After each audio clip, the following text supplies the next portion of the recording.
Because Maghrib is upon us. Is a woman allowed to go out on jihad?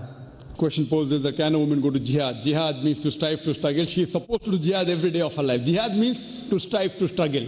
The best form of jihad today is to convey the message of Islam to the non-Muslim. I know what the sister is mainly referring to. Is referring to can she go to war? That form of jihad. There's a hadith of Sahih Bukhari, volume number 4, hadith number 2784, when the wife of the Prophet, Hazrat Aisha, may Allah be pleased with her, she asked the Prophet that should we go for jihad? The Prophet said, the best jihad for you is perfect hajj.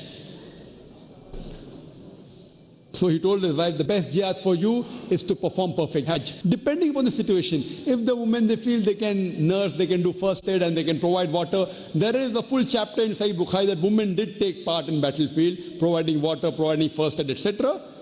There are chapters, but depending upon the situation. But once the Prophet told his wife, the best jihad for you is to perform perfect hajj. To depend on the situation. But the best jihad is jihad against your own evil inclination. Jihad to make the society better, which every Muslim, whether man or woman, should continue doing, and even the woman should continue doing. Hope that answers the question. Wa akhir da'wana alhamdulillahi rabbil alameen.